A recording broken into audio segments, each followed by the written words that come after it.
gustaría que lo leyeran tal como dice la palabra del Señor. Ok, vamos a orar y pedir al Señor su bendición. Padre Celestial, con nuestras Biblias al alcance de nuestra mano y de nuestros ojos, te damos gracias porque podemos leerla, podemos escudriñar el libro de Dios. La palabra infalible, revelada por tu Santo Espíritu a los santos hombres de Dios que hablaron y escribieron lo que ahora nosotros tenemos como la Biblia, la palabra de Dios. Te ruego, Señor, que produzca la fe en los corazones y tu Santo Espíritu, Señor, trabaje en la vida de todos los que aquí hemos venido.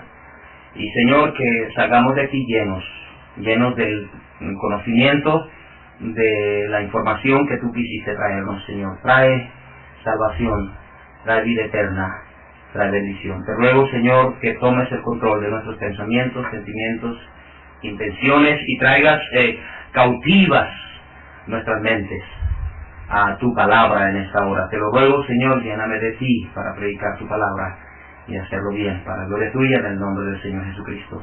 Amén, Señor. Amén. En diferentes ocasiones se acercaron a Jesús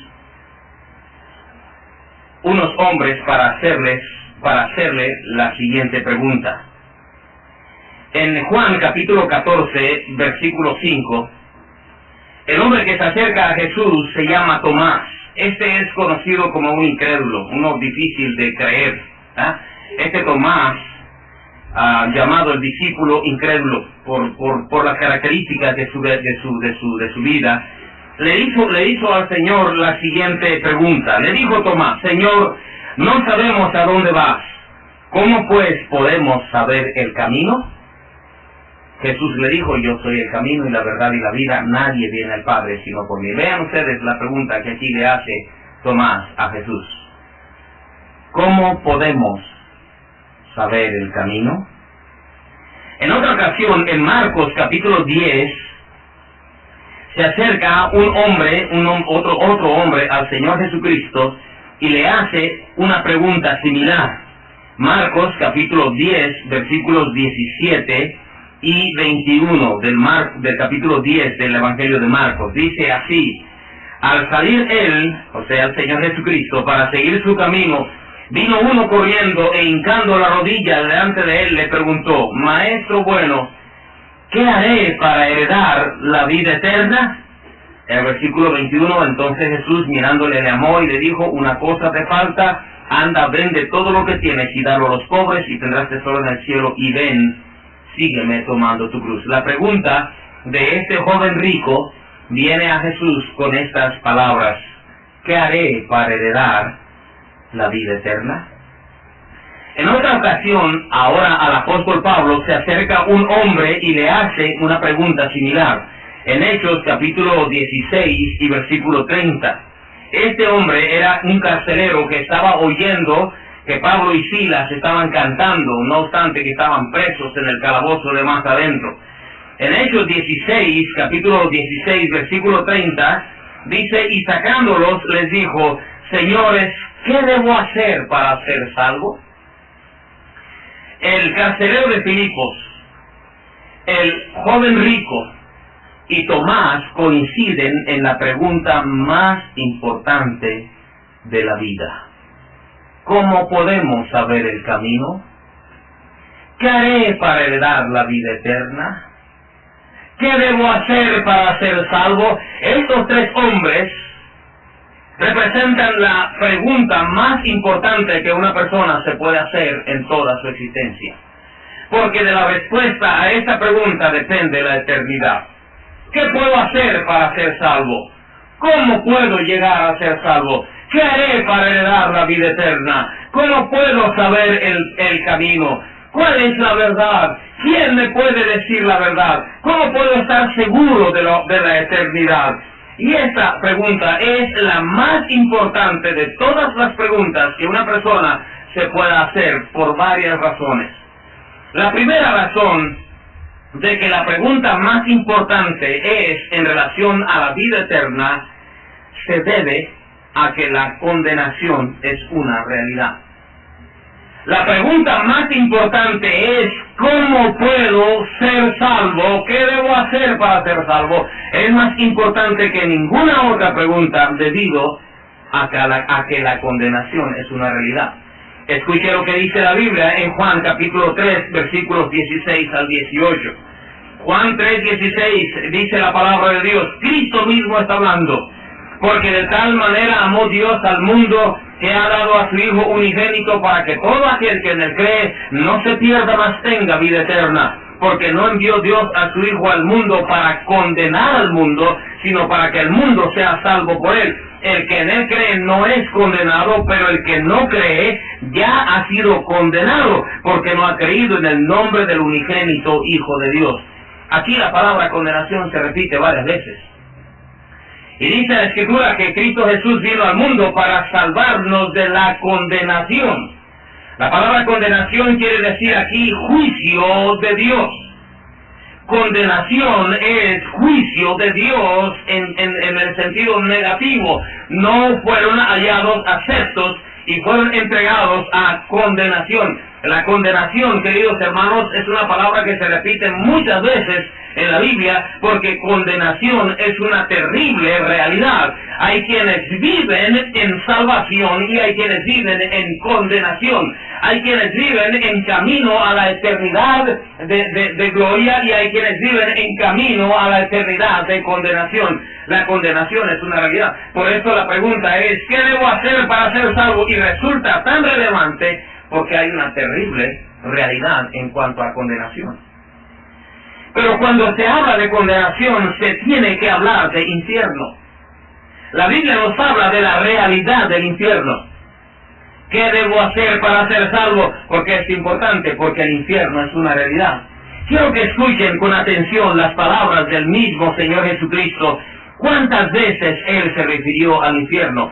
En Mateo capítulo 5, versículo 22 dice así: pero yo os digo que cualquiera que se enoje contra su hermano será culpable de juicio, y cualquiera que diga necio a su hermano será culpable ante el concilio, y cualquiera que le diga fatuo quedará expuesto al infierno de fuego. En el versículo 29, por tanto, si tu ojo derecho te es ocasión de caer, sácalo y échalo de ti, pues mejor te es que se pierda uno de tus miembros, y no que todo tu cuerpo sea echado al infierno. Versículo 30, y si tu mano derecha te es ocasión de caer, córtala y échala de ti, pues mejor te es que se pierda uno de tus miembros y no que todo tu cuerpo sea echado al infierno. En Mateo capítulo 10 y versículo 28, Cristo dijo así: y no temáis a los que matan el cuerpo, mas el alma no pueden matar.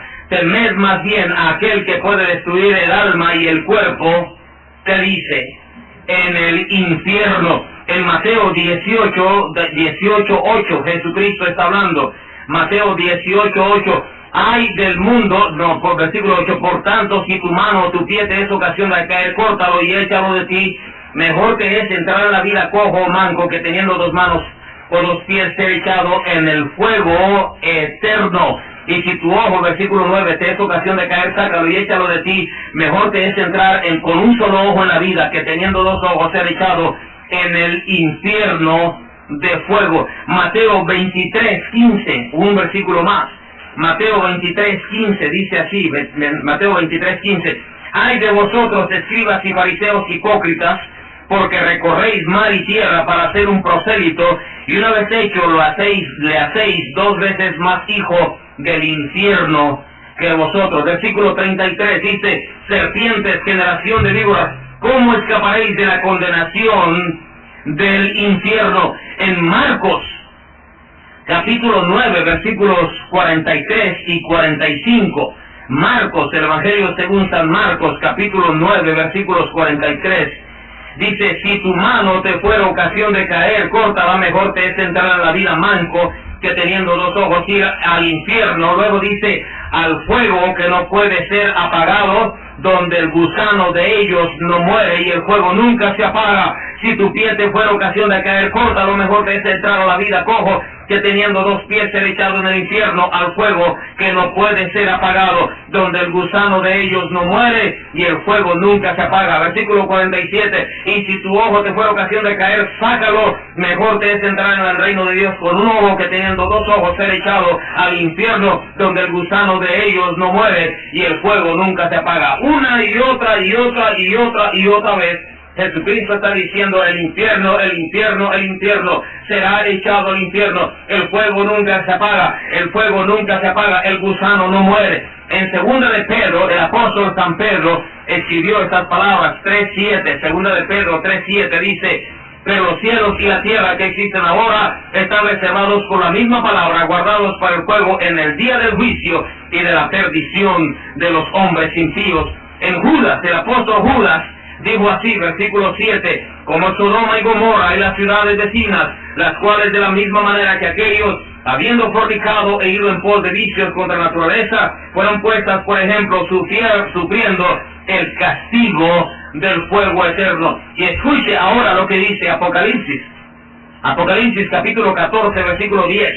Él también beberá del vino de la ira de Dios, que ha sido vaciado puro en el cáliz de su ira, y será atormentado con fuego y azufre delante de los santos ángeles y del Cordero. Capítulo 19, versículo 10 de Apocalipsis, dice así, 19:20 de Apocalipsis.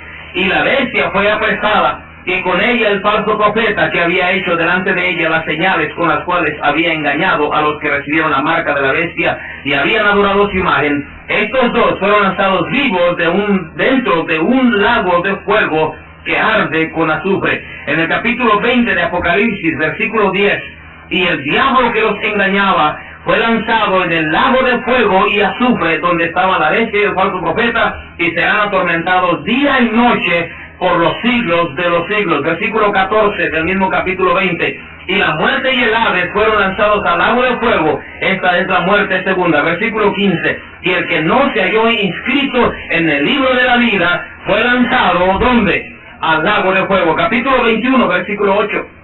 Pero los cobardes e incrédulos, los abominables y homicidas, los fornicarios y hechiceros, los idólatras y todos los mentirosos tendrán su parte en el lago que arde con fuego y azufre, que es la muerte segunda.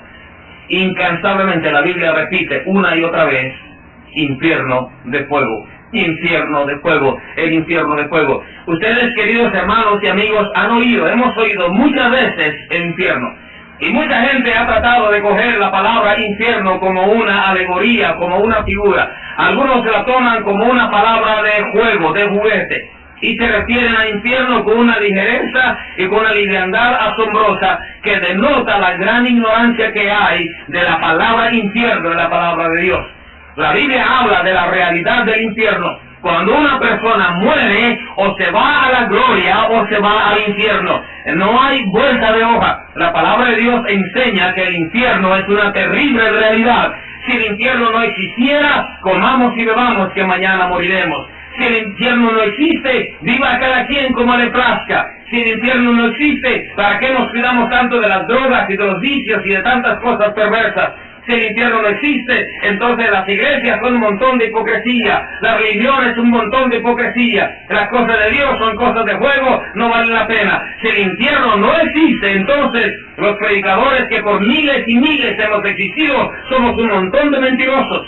Los apóstoles, los profetas, todos ellos fueron unos mentirosos. Cristo fue un mentiroso si el infierno no es realidad, porque Cristo habló más del infierno de lo que mucha gente se imagina. El apóstol Pablo, el apóstol Pedro, el apóstol Juan, el apóstol Judas, todos los apóstoles hablaron con mucho énfasis, con mucho de nuevo, dedicaron sus vidas para anunciar la realidad del infierno y cómo escapar del infierno. De modo que cuando Tomás pregunta: ¿cómo podemos saber el camino? Y cuando el rico está diciendo: ¿qué bien haré para heredar la vida eterna? Y el carcelero de Filipo dice: ¿qué debo hacer para ser salvo? Estaba hablando de la realidad de la condenación del infierno.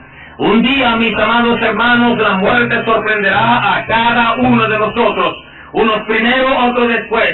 Y quizá una desgracia puede llevarnos a muchos con la muerte. Y allí enfrentaremos la realidad más terrible de todas las realidades. Nos enfrentaremos con Dios. Y la palabra de Dios nos dice que hay condenación y hay salvación. Y de ahí la importancia de esta pregunta. ¿Cómo puedo escapar de la condenación? ¿Cómo puedo huir del infierno para siempre? Tal vez a usted le han hecho creer que el infierno no existe. Cristo dijo que sí existe. Tal vez usted quiera ignorar que el infierno no existe. La palabra de Dios sigue diciendo que sí existe.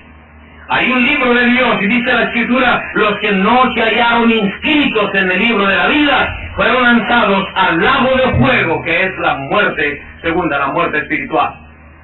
Aquellos que no sean hallados en el libro de la vida serán lanzados al infierno, donde el gusano no muere y el fuego nunca se apaga. El infierno es un lugar real, un estado, y no solamente un estado, es un lugar donde hay es por los siglos de los siglos, donde los callejones oscuros se estremecen con lamentos de los condenados, de arrepentimiento sin remedio, con clamores: sáquenme de aquí, me estoy quemando, no lo soporto más. Por los siglos de los siglos serán atormentados día y noche, dice la palabra de Dios. Nos guste o no nos guste, nos parezca o no nos parezca, estemos de acuerdo o no estemos de acuerdo, la Biblia habla de la realidad del infierno. Ustedes y yo, allá en lo profundo del alma, sabemos que el infierno es una realidad.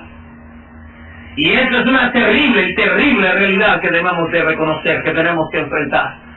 Cristo Jesús vino al mundo para salvarnos, ¿sabe qué? Del infierno. Porque el infierno es una terribilísima realidad. Un día, querido amigo, usted y yo vamos a pasar de esta vida. ¿Y qué será de nosotros? ¿Habremos escapado del infierno para siempre? ¿Habremos escapado de la condenación para siempre? ¿O tenemos la tremenda duda en nuestros corazones? Aparte de que es importante esta pregunta por la realidad del infierno, es importante esta pregunta por la realidad de nuestra condición. Dice la palabra de Dios en Romanos capítulo 3 y versículo 23 las siguientes palabras. Romanos 3:23 dice así: por cuanto todos pecaron y están destituidos de la gloria de Dios. Y ahí mismo en Romanos 3:10 dice, como está escrito, no hay justo ni aun uno, no hay quien entienda, no hay quien busque a Dios, todos se desviaron, a una se hicieron inútiles, no hay quien haga lo bueno, no hay ni siquiera uno, todos somos pecadores, todos somos pecadores. Esta es una terrible realidad, y el pecado, queridos amigos que me escuchan, nos incapacita para ganarnos la salvación. No hay poder absoluto en nosotros, dice la Biblia. El pecado lo practicamos todos y estamos destituidos de la gloria de Dios. Por cuanto todos pecaron, están destituidos, descalificados, incapacitados, imposibilitados para alcanzar la gloria de Dios.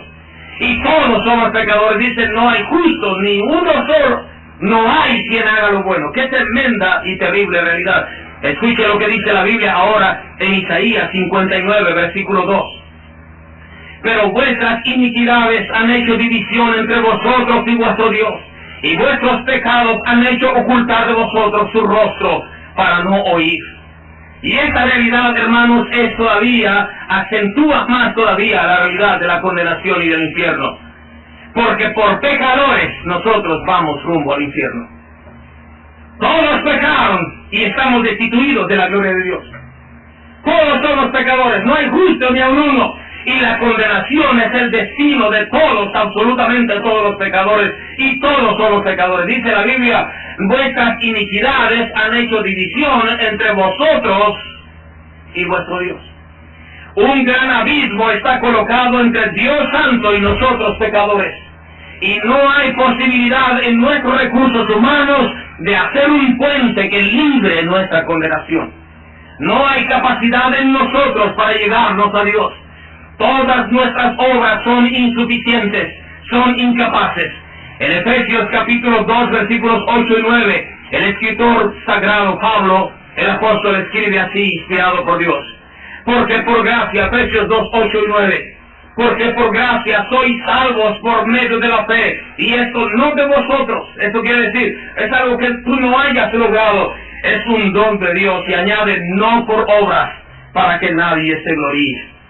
Nadie va a llegar a la gloria diciendo, yo estoy en la gloria porque me porté bien, porque fui muy bueno, porque hice muy bien a la gente. Yo nunca me metí con nadie. Yo tengo que estar aquí en la gloria, por eso me la merezco. La Biblia dice, no es por obras, nadie se gloríe. Si alguien va a ser salvo, será por gracia del Señor, no por obras, no por obras. Los cristianos tenemos que entender que nosotros tenemos la salvación por Cristo, no por nuestras obras.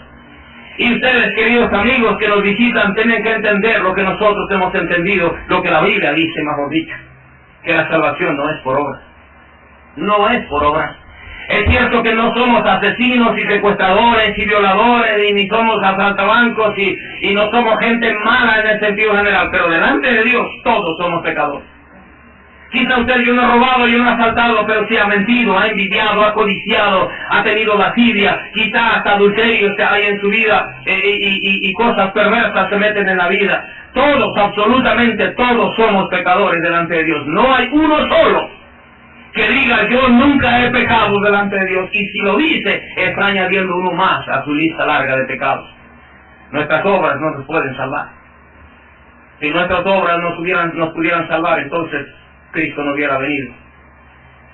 Si nuestras iglesias nos pudieran salvar, Cristo no hubiera venido. Si por bautizarnos nos podríamos salvar, Cristo no hubiera venido. La realidad de nuestra condición pecaminosa, nuestra naturaleza jala al pecado. Siempre es más fácil hacer el pecado. Siempre es más fácil embriagarse que abstenerse. Siempre es más fácil la lascivia que la abstinencia. Siempre es más fácil la mentira que la verdad. Siempre es más fácil darle las espaldas a Dios y seguir la corriente de este mundo. Siempre es más fácil ir al baile que ir a la iglesia. Siempre es más fácil emborracharse que ser una persona decente. Siempre es más fácil el pecado. Nuestra naturaleza nos lleva al mal, al pecado, a la tentación. Somos pecadores. Si bien nos esforzamos por portarnos bien, al rato ya estamos cayendo en el pecado otra vez. Somos pecadores. Nuestra condición nos hace estar completamente incapacitados, y eso agrava nuestra condición. La Biblia nos habla de la terrible condenación, nos habla de la realidad del infierno, y luego por si fuera poco nos dice, eres pecador y vas rumbo al infierno. Pero escuche bien, ahora tenemos que hablar de la realidad del arrepentimiento. Trate de no distraerse, por favor. En Lucas capítulo 13, dice la palabra de Dios así: somos pecadores. Querido amigo, usted y yo somos pecadores. Por más buenos que tratemos de ser, el pecado nos separa de Dios. Nuestras iniquidades han hecho división entre nosotros y nuestro Dios. Es usted una buena persona, le felicito, pero delante de Dios, usted y yo somos pecadores. Somos pecadores. Y escuche, por favor, traten de no estar saliendo, hay mucha distracción. Lucas 13:35 dice la palabra de Dios. Lucas 13:3, perdón. Dice, os digo, no, antes si no os arrepentís, todos pereceréis igualmente. Versículo 5, os digo, no, si antes no os arrepentís, todos pereceréis igualmente. Lucas 16:30 dice la palabra de Dios así. Lucas 16:30. Él entonces dijo, no, padre Abraham, pero si alguno fuere a ellos de entre los muertos, se arrepentirán. Mas Abraham le dijo, si no oyen a Moisés y a los profetas, tampoco se perseverarán aunque algunos se levantaren de los muertos. Aquí está hablando de cuando un rico fue lanzado al infierno. Allá en el infierno dice que vio a Abraham allá, vio a Lázaro sentado en el seno de Abraham, y le dice, ten misericordia de mí, envía a Lázaro para que moje la punta de su dedo en agua y refresque mi lengua porque estoy atormentado en esta llama. Pero Abraham le dijo, hijo, acuérdate que recibiste tus bienes en tu vida y Lázaro también males, pero ahora esté consolado aquí y tú atormentado. Entonces manda a alguien de entre los muertos para que le hable a mis 5 hermanos que tengo allá, para que les testifique y para que ellos no vengan a este lugar de tormento. Y Abraham le dice, mira, no van a arrepentirse de todas maneras. Lo que está diciendo aquí, lo que se necesita para la salvación es arrepentimiento. En Lucas capítulo 15, versículos 7 y 10, dice la palabra de Dios, os digo que así habrá más gozo en el cielo por un pecador que se arrepiente. Habrá más gozo en los ángeles de Dios en el cielo por un pecador que se arrepiente que por 99 justos que no necesitan de arrepentimiento. Versículo 10, así os digo que hay gozo delante de los ángeles de Dios por un pecador que se arrepiente. Escuche Romanos capítulo 2, versículo 5. Romanos capítulo 2, versículo número 5. Capítulo 2 de la carta del apóstol Pablo a Romanos, versículo 5. Dice, pero por tu dureza y por tu corazón no arrepentido, atesoras para ti mismo ira para el día de la ira de la revelación del justo juicio de Dios. ¿Cómo? Por tu corazón no arrepentido. ¿Cuánta gente se burla de Dios? ¿Cuánta gente se mofa de Dios? Y dice la Escritura, por tu corazón no arrepentido, atesoras para ti ira para el día de la revelación del justo juicio de Dios. Escucha lo que dijo San Pedro, 2 de Pedro 3, 9, dice, el Señor no retarda su promesa, según algunos lo tienen por tardanza, sino que es paciente para con nosotros, no queriendo que ninguno perezca, sino que todos procedan al arrepentimiento. Este punto, hermanos, nos lleva al siguiente. Escuche bien. Hemos estado leyendo lo que la Biblia dice. La Biblia dice que hay condenación, ¿verdad que sí? Y la Biblia dice que hay un infierno, ¿verdad que sí? Y también la Biblia dice que estamos incapacitados para llegar al cielo por nuestras propias obras. Pero que Dios demanda de nosotros, ¿qué cosa? Arrepentimiento. Arrepentimiento. Querido amigo, amiga que nos visita, ¿ya se arrepintió usted para con Dios? Queridos hermanos, jóvenes y señoritas, ¿ya se arrepintieron de sus pecados algún día? Un día llevaron su arrepentimiento a Dios en confesión y le dijeron, Señor, me arrepiento de todo lo malo que sí. Ya se arrepintió de sus rencores, de sus odios, de sus borracheras, de sus adulterios, de sus lascivias, de sus envidias. Todos somos pecadores. Pero Dios demanda de nosotros arrepentimiento. Tal vez usted dice, ahora sí ya me voy a portar bien, y sus pecados pasados, ¿ya se arrepintió? Usted traicionó a su esposo, usted traicionó a su esposa, ¿ya se arrepintió de eso? Usted mintió, usted robó, usted hizo una cosa mala con su trabajo, en su vecindario, con su familia, ¿ya se arrepintió? ¿Ya se produjo en su vida arrepentimiento? ¿Ya hay arrepentimiento en su corazón? La realidad del arrepentimiento es lo que nos hace ver cuán importante y trascendente es la pregunta, ¿qué debo hacer para ser salvo? Un día me voy a morir. Dios me va a llamar a cuentas. Está establecido para los hombres que mueran una vez y después de estos juicios. ¿Ya se arrepiente usted? Quizá usted dirá, yo me voy a arrepentir cuando me esté muriendo. ¿Y usted cómo sabe que va a saber cuándo se va a morir? Hay quienes no saben ni siquiera el instante cuando murieron. Despertaron en la condenación. Hay quienes tienen la oportunidad de tener una enfermedad larga y arrepentirse y volver a Dios, pero hay quienes sencillamente mueren en un instante. Dichosos porque pasaron de esta vida a la otra, pero ¿qué tal si pasaron de esta vida a la condenación? Hay que arrepentirse.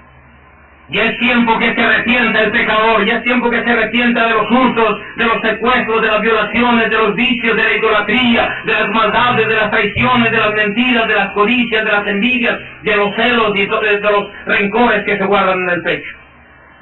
Arrepentido, dice la palabra de Dios, el Señor no retarda su venida, solo que es paciente, no queriendo que ninguno perezca, sino que todos procedan al arrepentimiento. Y dice a los pecadores en sentido general, por tu corazón no arrepentido, atesoras ira para el día de la ira y de la revelación del justo juicio de Dios, el cual pagará a cada uno conforme a sus obras.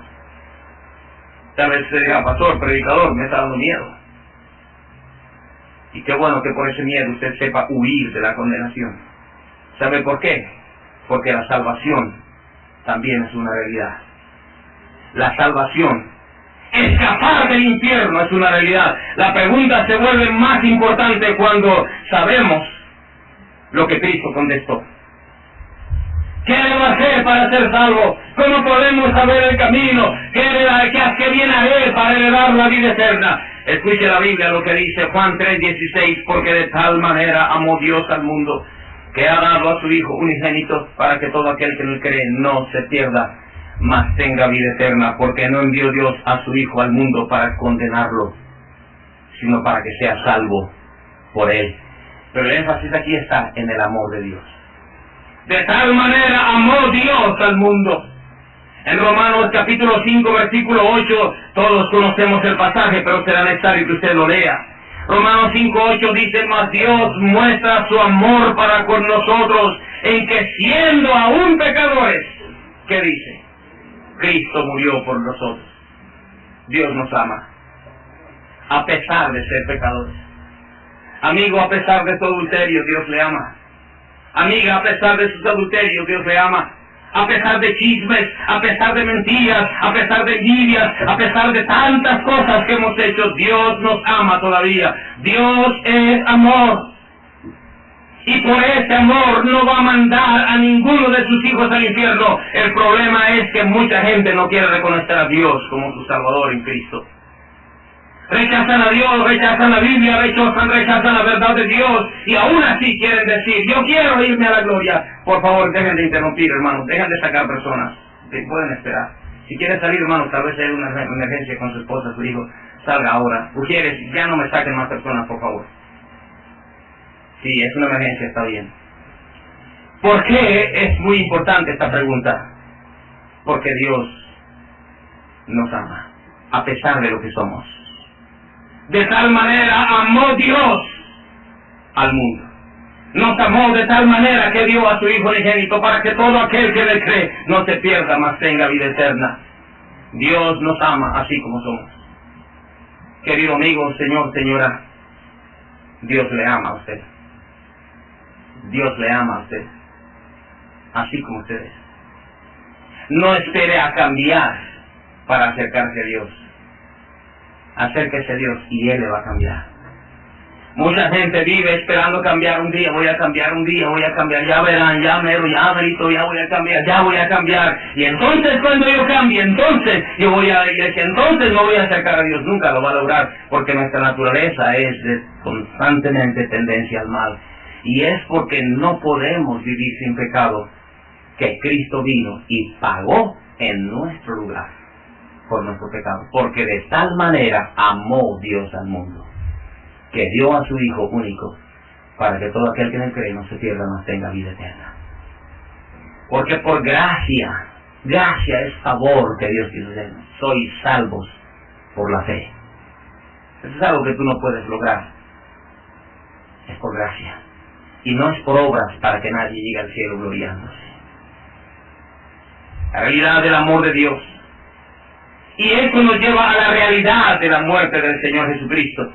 En Juan capítulo 19, versículos 29 y 30, escuchen las palabras del Señor Jesucristo cuando Él estaba en la cruz. En Juan 19, versículos 29 y 30, Jesús le dijo, Juan capítulo 19, versículos 29 y 30, y estaba allí una vasija llena de vinagre. Cristo está en la cruz, entonces ellos se empaparon en vinagre, una esponja. Miren lo que pasó cuando Él estaba en la cruz. Y le pusieron, poniendo en esta esponja en un hisopo, se la acercaron la boca. Cuando Jesús hubo tomado el vinagre, dijo, consumado es, y habiendo inclinado la cabeza, entregó el Espíritu. Esta realidad de la muerte del Señor Jesucristo es lo que hace a esa pregunta tan importante. ¿Qué debo hacer para ser salvo? ¿Qué debo hacer para ser salvo? ¿Sabe qué contestó el Señor Jesucristo? Cuando Tomás le dijo, el Señor le dijo a Tomás, ¿cómo podemos saber el camino? Jesús le dijo, yo soy el camino, y la verdad, y la vida. Nadie viene al Padre sino por mí. Ahí está en Juan 14:6, si lo quiere ver. ¿Cómo puedo saber el camino? Jesús le dijo, yo soy el camino, yo soy la verdad, yo soy la vida. Nadie viene al Padre si no es por mí. ¿Sabe qué le contestó el Señor Jesucristo al joven rico que le dijo, haciendo qué cosa heredaré la vida eterna? ¿Sabe qué le dijo Cristo? Ven y sígueme. Cuando el carcelero de Filipos le dijo a Pablo, señores, ¿qué debo hacer para ser salvo? Pablo le dijo, cree en el Señor Jesucristo y serás salvo, tú y tu casa. Mientras que el panorama se nos vuelve negro y oscuro cuando hablamos de la condenación y del infierno, de la realidad de la muerte. Luego vemos que la puerta del arrepentimiento se abre, para que si nosotros arrepentidos volvemos a Dios, la salvación es un hecho ya consumado. ya está hecha. Cristo la logró por ti y por mí. La salvación no es una posibilidad para aquel que la tiene, es una realidad para el que la tiene, para el que la recibe. La salvación no es una lucha que tenemos que estar librando todos los días, ahora me porto bien, mañana mal, ahora bien, y Dios me agarre confesado. Eso no es la salvación. La salvación es creer que Cristo ya lo hizo por mí. Yo soy el camino, Cristo dijo, y la verdad y la vida. Nadie viene al Padre sino por mí. Eso es salvación. De tal manera amó Dios al mundo, que dio a su Hijo unigénito, para que todo aquel que no cree no se pierda, mas tenga vida eterna. La realidad de la salvación es una tremenda y preciosa realidad. El apóstol Pablo, cuando hablaba en 1 Timoteo capítulo 2 y versículo 5, dijo así, 1 Timoteo 2:5, porque es bueno y agradable delante de Dios nuestro Salvador, el cual quiere que todos los hombres sean salvos y vengan al conocimiento de la verdad. Versículo 5, porque hay un solo Dios y un solo mediador entre Dios y los hombres, Jesucristo, hombre. Pablo está diciendo, porque así como hay un solo Dios, también hay un solo mediador. No es la iglesia el camino para ir al cielo. No es la iglesia bautista el camino para ir al cielo. No es el bautismo el camino para ir al cielo. No es la religión tradicional el camino para el cielo. No es la Virgen, no es el santo, no es mis buenas obras, no son mis parientes. Cristo es el camino. Cristo es el camino. Cristo es el camino. ¿Por qué? Porque no fue la iglesia católica la que pagó por mí, no fue la iglesia bautista la que pagó por mí, no fue la Virgen la que pagó por mí. La Virgen concibió en su seno, en su vientre, la persona humana del Salvador, pero el Salvador es Cristo, el que murió en la cruz es Cristo Jesús. Nosotros creemos en la Virgen y creemos en el cielo, pero el mediador, dice la Biblia, es Cristo. Hay un solo Dios y asimismo un solo mediador entre Dios y los hombres, Jesucristo hombre. Por lo tanto, la salvación, el escape de la condenación, la gloria eterna, el escape para siempre del infierno, es Cristo y solamente el Señor Jesucristo.